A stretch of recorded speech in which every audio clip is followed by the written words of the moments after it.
ouvintes e videntes. Bom dia, boa tarde, boa noite, boa madrugada. Um bom tudo para vocês. Vamos em busca da felicidade, deixando os preconceitos e outras maldades para lá, bem longe. E no programa Mar Aberto de hoje, vamos pagar o que ficamos devendo. Devido a um problema técnico, não ouvimos a música Um a Um, que Jackson do Pandeiro canta e é de Edgar Ferreira. Vamos ouvir antes que sejamos denunciados ao Procon.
Ouvimos Um a Um, de Edgar Ferreira. Hoje, a professora Edna Raquel Hockman vai analisar: a justiça é para todos e todas? As leis são aplicadas, doa a quem doer? O nosso homenageado de hoje é o senhor José Bispo Clementino dos Santos. Conhecem? É o nome de batismo do cantor Jamelão, uma das vozes mais poderosas da MPB. Cantava samba, músicas de Lupicínio e outros autores famosos. Só não podia dizer que ele era puxador de samba. E aí o bicho pegava de verdade. O psicólogo freudiano Romildo Santos vai ter um papo para tentar enfrentar o trio calafrio, o medo patológico, a depressão e a ansiedade. E o nosso homenageado de hoje é o poeta, cantor, músico Paulo Tovar. Paulo Tovar nasceu em Catalão, interior de Goiás. Paulo Tovar chegou a Brasília em 1972. Na Escola Elefante Branco, conheceu alguns dos nomes que viriam a formar a primeira geração de artistas da cidade. Nas superquadras do plano piloto, encontrou o caldo que alimentava a nascente de identidade brasiliense.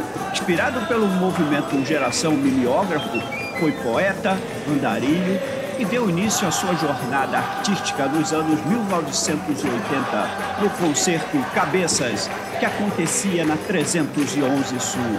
Autor de sucesso como O Voo da Juriti. Nos próximos programas, vamos mostrar suas músicas e suas poesias. Hoje, Paulo, Paulo Tovar, esteja onde você estiver, o programa em sua homenagem.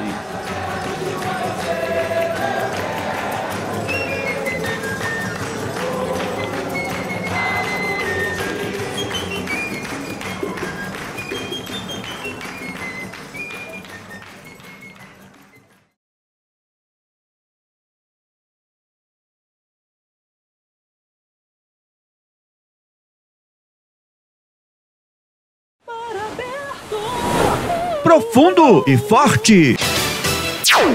Nasceu no bairro da Corcundinha e passou a maior parte da juventude no Engenho Novo, para onde se mudou com seus pais. E lá começou a trabalhar para ajudar no sustento da família. Seu pai havia separado da sua mãe. Levado por um amigo músico, conheceu a Estação Primeira de Mangueira e se apaixonou pela escola de samba. Ganhou o apelido de Jamelão, na época em que se apresentava em gafieiras da capital fluminense. Começou ainda jovem, tocando tamborim na bateria da Mangueira, e depois se tornou um dos principais intérpretes da escola. E vamos ouvir Matriz ou Filial. Todos pensam que essa música é do Lupicínio Rodrigues, mas ela é mesmo de Lúcio Gardim. Pra ter direitos exclusivos sobre ela, se eu não posso sustentar os sonhos dela, se nada tem e cada um vai no que tem, quem sou eu pra sufocar a solidão da sua boca? Hoje diz que é matriz e quase louca. Quando brigamos, diz que é a filial. Afinal, se amar demais passou a ser o meu defeito, é bem possível que eu não tenha mais direito de ser matriz por ter somente amor pra dar. Afinal, o que ela pensa conseguir me desprezando, se sua sina sempre é voltar chorando, arrependida, me pedindo pra ficar. Ouvimos Matriz ou Filial, de Lúcio Gardim. Jamelão passou para o cavaquinho e depois conseguiu trabalhos na rádio e em boates. Foi corista do cantor Francisco Alves e numa noite assumiu o lugar dele para cantar uma música de Erivelto Martins. A consagração veio como cantor de samba. Sua primeira gravadora foi Odeon. Depois trabalhou para a Companhia Brasileira de Discos, em 1949 até 2006. Jamelão foi intérprete de samba enredo da Mangueira, sendo voz principal a partir de 1952. Ele substituiu Xangô da Mangueira. Recebeu a homenagem e medalha da Ordem do Mérito Cultural também. Ouvintes e videntes, vamos ouvir um samba enredo histórico da Mangueira, de 1973, Lendas do Abaeté. Compositores Jajá, Preto Rico e Marçal.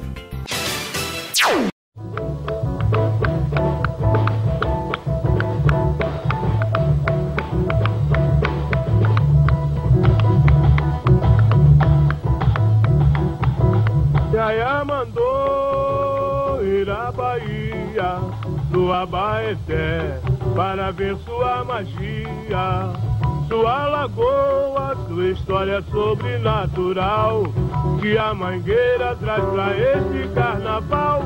Janaína cor, a Goiás, Janaína cor, a Goiás, samba curima com a força de Iemanjá. Oh, que linda noite de luar, oh, que poesia e sedução, Branca areia tanta ternura no batuque na canção. Lá no fundo da lagoa, no seu riso em sua comemoração, foi assim que eu vi Tiara cantar, eu vi alguém mergulhar para nunca mais voltar. Jaia mandou ir à Bahia, do Abaeté, para ver sua magia, sua lagoa, sua história sobrenatural, que a Mangueira traz pra esse carnaval. Janaína Go, a Goiás, Janaína Go, a Goiás. Samba Curima com a força de Iemanjá, samba Curima com a força de Iemanjá, samba Curima com a força de Iemanjá.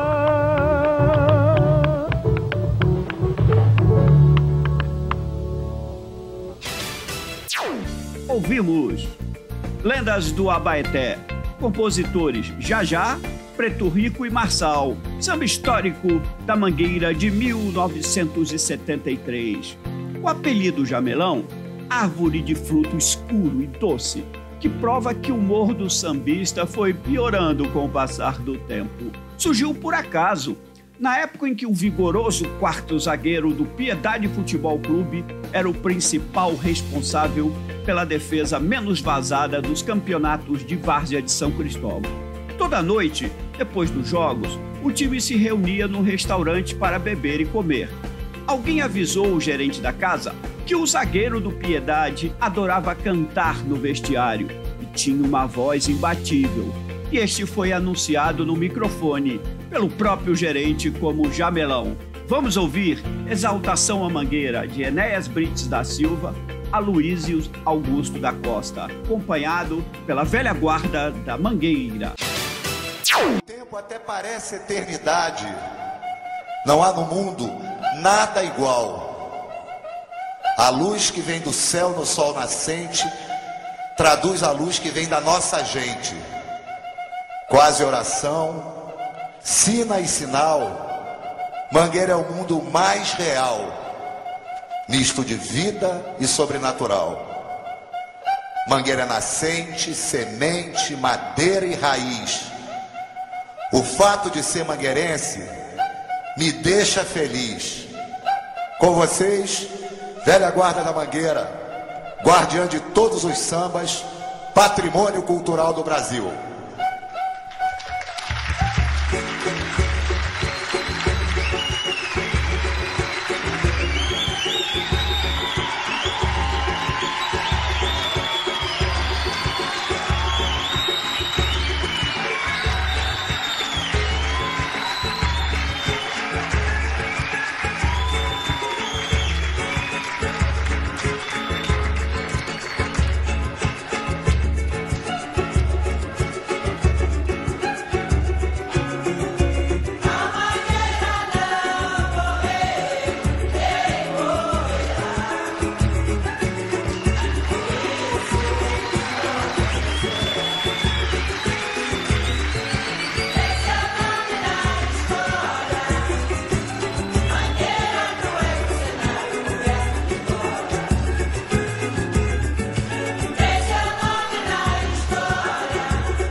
Mangueira teu passado de glória está gravado na história. É verde e rosa a cor da tua bandeira, pra mostrar a esta gente que o samba vai Mangueira. Mangueira, meu cenário é uma beleza, e a natureza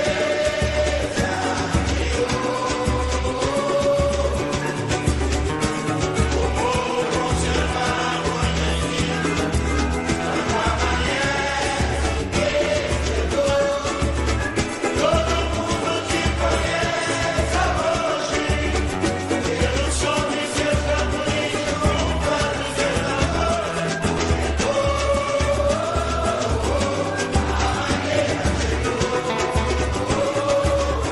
Outra vez.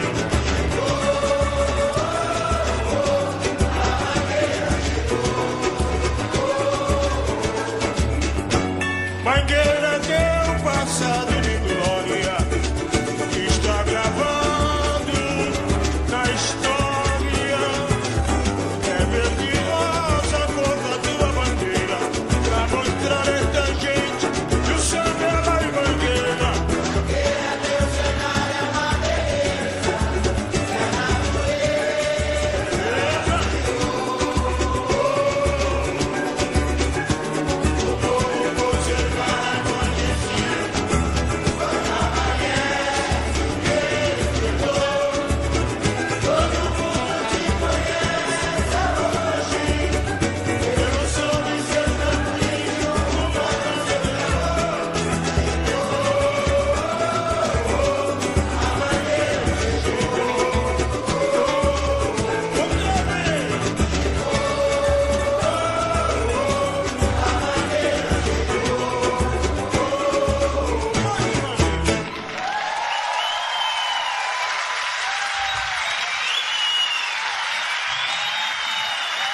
Obrigado. Ouvimos Exaltação à Mangueira, de Enéas Brites da Silva, Luísio Augusto da Costa, Jamelão e a velha guarda da Mangueira.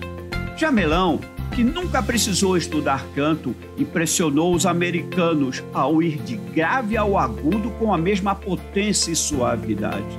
Enquanto a maioria dos cantores profissionais chegava a 12 notas, 13, ele alcançava a impressionante 18 notas, cantando para uma multidão. Mas tinha algumas exigências se alguém fosse entrevistá-lo. O assessor já dava a ficha. Não chamá-lo, como se sabe, em hipótese alguma, de puxador. Ele dizia: eu não sou bandido, não sou puxador de carro, não sou puxador de fumo. E quando estava mais bem-humorado, ele dizia: você está me vendo com alguma corda aqui? Quem puxa tem que ter uma corda, eu sou o intérprete. Ponto 2.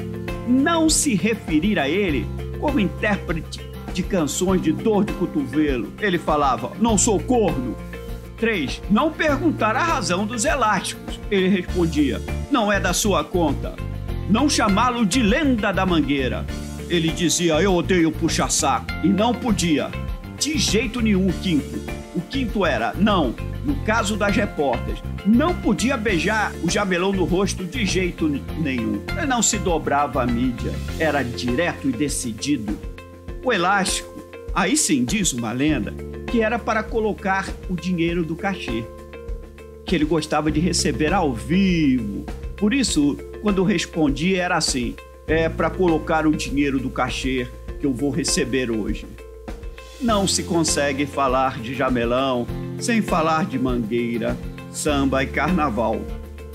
Muito embora, um LP belíssimo e de muito sucesso e repercussão, chamado Jamelão interpreta Lupicínio, mas quando se dizia que ele era o rei dos estilos da música dor de cotovelo, aquela que eu falei lá em cima.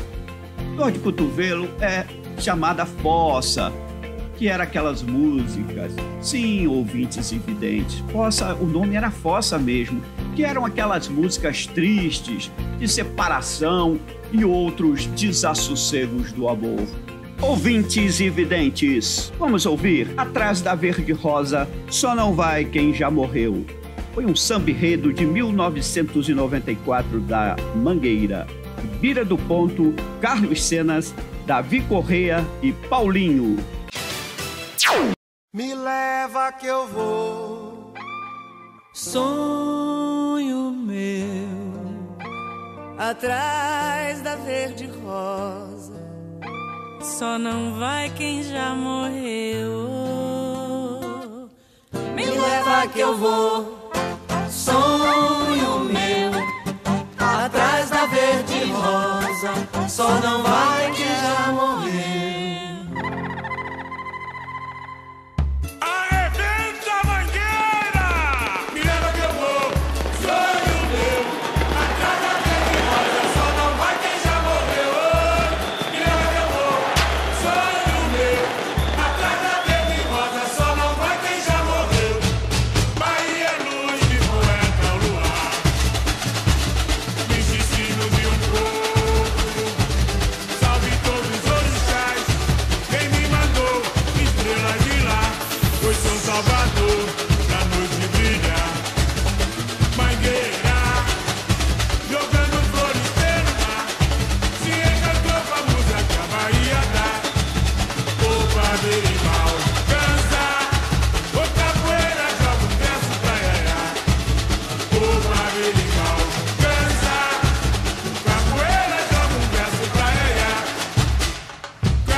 Ouvimos Atrás da Verde Rosa, Só Não Vai Quem Já Morreu, samba enredo de 1994, Bira do Ponto, Carlos Sena, Davi Correia e Paulinho. ouvintes e videntes. Essa foi a história de Jamelão, excelente cantor, excelente intérprete e uma figura que deixou saudade. Mesmo ele não gostando que se falasse, mas ele com certeza era um ícone do carnaval e da música popular brasileira.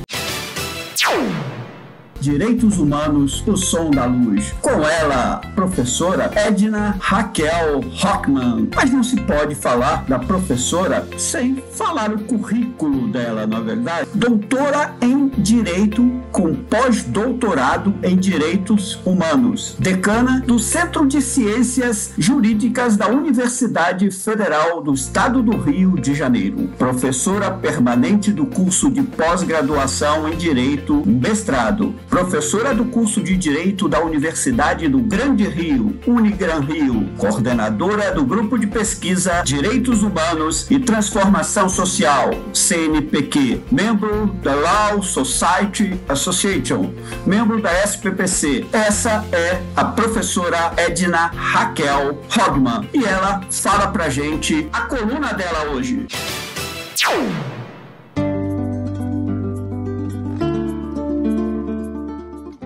Sou professora das disciplinas Direitos Humanos, no curso de mestrado, e Introdução ao Estudo do Direito, na graduação do curso de Direito. E logo no primeiro encontro com meus alunos, faço questão de afirmar que não existe um sinal de igualdade entre os conceitos de direito, lei e justiça, porque nem todo direito está contido nas leis e nem todas as leis são necessariamente justas. É sobre isso o nosso papo de hoje. Quando lei e justiça escolhem caminhos que não se encontram. Fiquei sabendo de uma história que me deixou profundamente indignada com a qualidade de alguns representantes do nosso poder judiciário. E essa história só foi possível de acontecer porque as leis a tornaram possível. Quem a contou foi o advogado criminalista Gil Santiago. É a história de Dona Jussara. Dona Jussara morava no Rio de Janeiro. Tinha 61 anos de idade e foi condenada por estelionato na segunda instância, porque na primeira instância ela foi absolvida. O advogado buscava notícias de Dona Jussara por várias vezes, mas o serviço social do complexo de Bangu não informava. E aí eu trago as palavras desse advogado. Hoje, às 7 da manhã, mudei o roteiro de diligências do meu escritório e pedi para a advogada que trabalha com a gente ir à UPA de Bangu, onde ela estava internada, e ver como ela estava. Ela foi até lá e me disse que Dona Jussara estava entubada e respirando com auxílio de aparelhos. Quando ela foi presa, estava medicada e bem, mas eu sabia que o sistema prisional mataria a Dona Jussara em pouco tempo. Ela tinha artrite, artrose e era hipertensa. Andava com auxílio de muletas. Quando o caso chegou até o escritório, logo pensei em prisão domiciliar. Entrei em contato com meu amigo, advogado criminalista do estado de Pernambuco, e trabalhamos juntos nesse caso. Como ela não tinha processo em vara de execução penal, fizemos um habeas corpus no tribunal. A desembargadora relatora da Terceira Câmara Criminal do Tribunal de Justiça do Rio de Janeiro, desembargadora Suimei Meira Cavalieri, segurou a decisão liminar durante 31 dias e decidiu que o habeas corpus perdeu o objeto, porque o processo já tinha sido tombado na vara de execuções penais. Sei que muitos não vão entender essa parte do texto, mas ela podia ter decidido eliminar em 48 horas, mas não fez. Fiz o pedido na vara de execuções penais no dia 25 de agosto e imediatamente foi enviado ao Ministério Público, que segurou o parecer até hoje, no caso 3 de setembro, às 17 horas, depois de eu ter ido lá e ter quebrado o pau. O parecer foi favorável. Soltem ela. Às 17h10, Dona Jussara morreu. Essa senhora desembargadora, como os magistrados do Brasil, servem a um Estado que é soberano. Mas, no entanto, ao assim proceder, acabam usando o aparato estatal para fomentar e instrumentalizar, infelizmente, um processo necropolítico de eliminação de uma certa parcela da sociedade.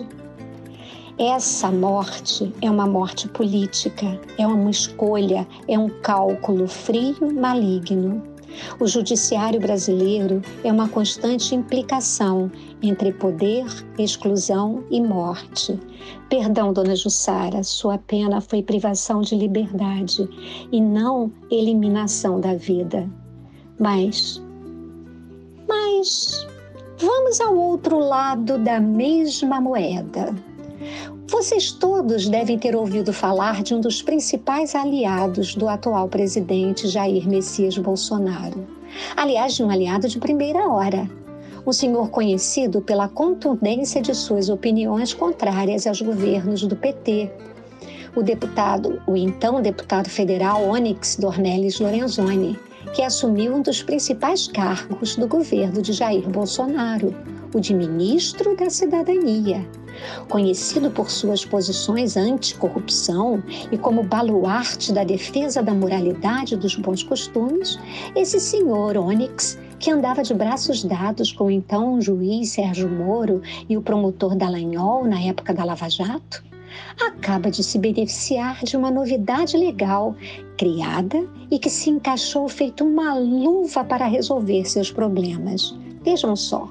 Instituto inserido no artigo 28A do Código de Processo Penal pelo pacote anticrime, agora no mês de janeiro de 2020, o acordo de não persecução penal vem na perspectiva de ampliação do chamado espaço de consenso ou de justiça negociada no processo penal, ao lado da transação penal e da suspensão condicional do processo. Mas, para que seja oferecido pelo Ministério Público, a lei exige, desde que não seja caso de arquivamento de investigação, que o agente confesse o crime, até que o agente não possua antecedentes que detonem conduta criminosa habitual e que também não tenha sido beneficiado por esse mesmo instituto nos últimos 5 anos. Muito bem. O ministro da Cidadania, Onyx Lorenzoni, firmou esse acordo de não persecução penal com a Procuradoria-Geral da República, pelo qual confessou, senhores, pasmem, ter recebido caixa 2 da empresa JBS na campanha eleitoral de 2014. Nós estamos em 2020. Pois é. Em troca do encerramento das investigações, o ex-deputado se comprometeu a pagar a módica quantia de R$189 mil. Ou seja, muito menos daquilo que objetivamente recebeu como caixa 2 na campanha eleitoral.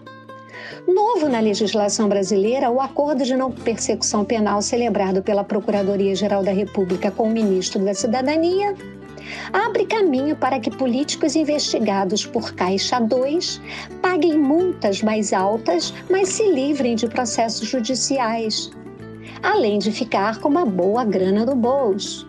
Afinal, para político, o crime vai acabar compensando. E isso não é mito, é real. Quanto à dona Jussara, que sua alma finalmente descanse em paz. Por isso, meus queridos, eis aqui uma prova cabal de que nem todo direito está contido na lei e de que nem toda lei reflete os ideais de justiça que devem nortear uma sociedade. Eu sou a professora Edna Raquel Hugman e o nosso papo são os direitos humanos. Tchau! IC!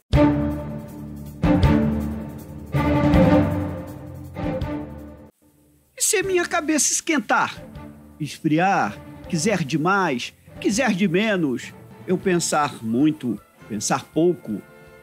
Essas questões serão respondidas por Romildo Santos, psicólogo especializado em psicanálise, que vai falar com a gente sobre a delicada arte do viver e conviver, principalmente na pandemia. Quem é Romildo? Romildo, dá sua ficha aí pra gente. Romildo Santos, 65 anos, é natural do Rio de Janeiro, carioca da gema. Concluiu em 1978 sua formação profissional inicial, graduando-se em Engenharia Civil e, posteriormente, nos anos 80, especializou-se em Planejamento Urbano e Planejamento Regional, com cursos realizados no Brasil, na Holanda e no Japão. Nos anos 2000, concluiu uma nova formação profissional, obtendo o título de bacharel em psicologia pela Universidade Veiga de Almeida, na cidade do Rio de Janeiro. Especializou-se em psicanálise, sendo registrado do Conselho Regional de Psicologia, CRP, 5ª seção, no estado do Rio de Janeiro. Em 2018, fundou o Espaço Psitijuca, uma clínica de atendimento psicológico psicanalítico, onde vem prestando relevante trabalho de atendimento psicológico a crianças, adolescentes, adultos e idosos, tendo como objetivo principal o de proporcionar, ao final do tratamento de seus analisantes, uma melhor compreensão de si para garantir uma melhor qualidade de vida, saúde mental e emocional. Boa tarde, amigos e amigas do programa Mar Aberto. É um prazer estar aqui com vocês mais uma vez. E hoje, continuando a abordar o tema ansiedade, que é considerada como o mal do século, e juntamente com a depressão, uma das principais causas de afastamento de trabalho no mundo, vamos falar sobre o que fazer para manter a nossa saúde mental durante esse momento de pandemia. Vamos estabelecer uma nova rotina para tirar do pensamento o foco daquilo que nos preocupa, já que a rotina nos proporciona uma certa estabilidade. Então, vamos ter um horário para dormir, para acordar, para cuidar de nós mesmos, da nossa casa, da nossa família e, ao mesmo tempo, também distribuir tarefas com os nossos familiares. Devemos nos alimentar bem, fazer exercícios físicos, ter um horário específico para o trabalho home office, sem, porém, se sobrecarregar. Vamos iniciar um novo curso, fazer tour em museus, tudo isso disponível gratuitamente na internet. Vamos jogar com a família jogos que envolvam a todos. Vamos enfrentar as dificuldades e, ao mesmo tempo, propor soluções. Por exemplo, faça uma lista com tudo aquilo que te preocupa, dívidas, prestações, salários, e ao mesmo tempo proponha soluções para cada uma delas, tipo negociar com os credores, com o banco, com o proprietário do imóvel que porventura você alugue. Vamos controlar o acesso a informações sobre o coronavírus. Vamos evitar ficar muito tempo diante da televisão ou nas redes sociais, acompanhando esse excesso de notícias sobre a pandemia que acabam aumentando o nosso estresse emocional. Vamos usar as redes sociais como aliadas para falar com os nossos amigos, familiares e parentes distantes, de preferência utilizando as videochamadas. Vamos ser solidários, já que ser solidário nos faz sentir bem. Procure ajudar de alguma forma, dentro das suas possibilidades, as pessoas que precisam de assistência. Procure realizar atividades que você goste. Por exemplo, ter um hobby, tocar um instrumento, iniciar uma atividade física dentro da sua própria casa. Aprenda a respirar com tranquilidade, faça meditação, volte a ouvir as suas músicas preferidas. Procure dormir bem. Ter uma boa noite de sono é fundamental, visto que muitas pessoas que estão no estado de estresse e de ansiedade têm dificuldade em dormir. Então hoje, ao deitar-se, desligue sua mente, relaxe, respire com tranquilidade e durma profundamente. A todos uma boa tarde e até o próximo programa. Obrigado, Romildo Santos. Sábado que vem você volta e tentando desvendar essas coisas muito loucas, muito doidas que é e que são as nossas cabeças. Ouvintes e videntes, obrigado pelo apoio e audiência. Todos os sábados, às 14h30, estaremos por aqui, nessas águas não tão tranquilas, porém transparentes e sempre em frente. Mar Aberto! Profundo e forte!